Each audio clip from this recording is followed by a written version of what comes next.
Ladies and gentlemen, fight fans all around the world, let's talk some boxing. So we're going to look at padded resumes. Padded resumes. In front of you, you're looking at the great Julio Cesar Chavez Sr. And we're going to look at a person on his resume. We're not going to look at Julio Cesar Chavez Sr. Now, Julio Cesar Chavez Sr. had a great record. 115 fights. 107 wins, 86 knockouts, 6 losses, 4 by knockout, 75% knockout ratio. Now, we know some of that resume is padded because Julio Cesar Chavez, he had a good amount of stay busy fights. Now, what do we mean by that, stay busy fights? Well, first and foremost, early in a boxer's career, they're developing from a debutante to world champion. Julio Cesar Chavez became world champion back in 1984 against Mario Martinez. On becoming a world champion, he stepped up in terms of fighting competition. Now, his very next fight was a non-title fight against Manuel Hernandez in Mexico. This is considered, even though the guy has a pretty good record, a stay busy fight.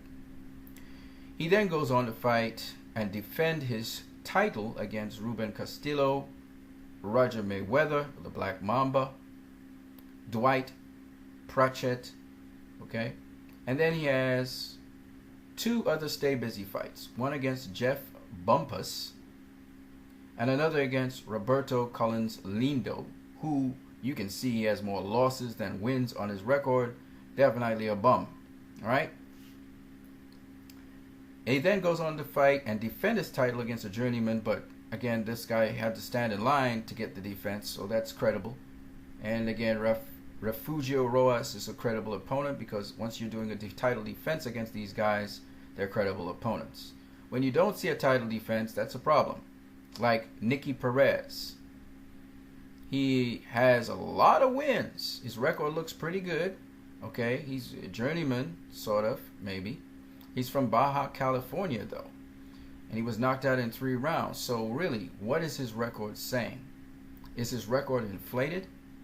Okay? But let's just keep moving along in Julio Cesar Chavez's career. You'll meet a lot of non-title bouts. Nicky Perez is an example. Then you have Rafael Limon here. You have Vernon Buchanan. Okay? You have a couple of them. Here he's doing title defenses. Then he goes back again. Kenny Weiss is another one. Rodolfo Bata. Ramon Aramburo. Okay? We don't even have a record for that dude. Okay? Then he has his title defenses at super lightweight. Then you have Akwi Ado. Russell Mosley. Jaime Balboa. Okay? Now, you look at Jaime Balboa's, again, record. 44 wins, 12 losses. No draws. Looks pretty good, right? Let's look at Jaime Balboa's record from 1990 when Julio Cesar Chavez actually fought him. So let's look at his record from there backwards. What kind of opposition he had? Looks pretty good, right? So let's see. So there's Julio Cesar Chavez. He fought Jaime Balboa. He lost to him, right? Look at the opposition he faced. This guy has more losses than wins. This guy here has more losses than wins. When he meets a guy that actually has more wins than losses, he loses to that dude.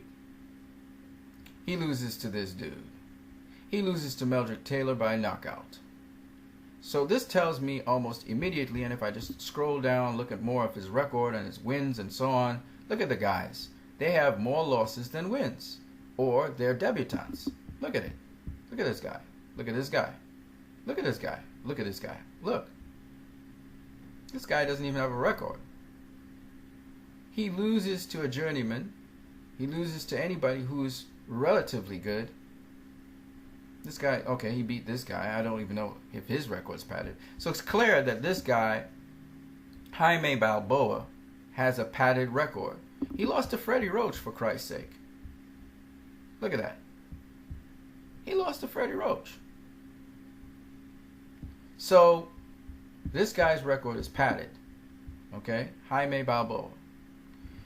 Julio Cesar Chavez, therefore, is fighting journeymen or padded guys or guys who really are not that good, just to stay busy fight. So all of these things you have to factor in. Then let's go to a little later on in his career after he lost to Oscar De La Hoya, but he goes and he gets the super lightweight title. He wins that. He then rematches Oscar De La Hoya. He gets beaten. And he faces up with a guy who has 109 wins, 5 losses. Marty Jakubowski. Marty Jakubowski in 1999. Okay, let's look at Marty Jakubowski's record. He finished with 136 fights. He won 116. He has 33 knockouts, so he doesn't really have a great knockout ratio. Lost 7 fights, knocked out 5 times. Okay, great. 1999, Julio Cesar Chavez. There it is right here. Okay, this is when he fought Julio Cesar Chavez, who had 101 fights, 3 losses, 2 draws. Okay. The fight before, this guy, he fought a guy who had more losses than wins. Another one with more losses than wins. Another one with more losses than wins. A decent journeyman, but a journeyman. You see, the caliber of opposition of these guys, even though they fight very often, is very poor. He even lost to a guy with more losses than wins. Anybody who's pretty credible, he loses to these guys. So if you're fighting guys who have more losses than wins, it means the caliber of your opposition is very poor. So even though you see, oh my, this guy, you know, Marty Jakubowski, he has 109 wins and 5 losses. Yeah, but against who? His resume is also padded. So this is a good example of padded resumes. And therefore, really what you need to pay attention to when you're looking at a fighter are the high caliber opposition that he's actually faced. And you can't just look at based on records, right? You have to actually look at the opposition he faced, their skill sets. You have to really look in detail at how many all-time greats this guy fought, or how many Hall of Famers, or how many elite fighters, or how many decently good B-rated fighters he's fought. But when you have fighters with padded resumes, they look like good fighters, but when you look, they fought D and E and F class fighters, meaning they fought bums and debutantes most of their career, people with much more losses than wins. Okay, when a guy like Freddie Roach could beat a guy like Jaime Balboa, you know this guy wasn't, you know, his resume is padded. Okay, so this is what I wanted to talk about with padded resume. Basically, a padded resume is when you fight somebody who has levels way below your level. Way below your level. So if you're a world champion, for instance, and this person is not even a contender, they're not even a journeyman, they're like a bum, and a bum is a guy who lost most of his fights than won, and he's just around there to get KO'd. Or they are debutantes, people who just began their career. They're not even prospects, okay? Or even prospects for that matter. So that is my take on padded resumes. And of course, Julio Cesar Chavez's resume is somewhat padded.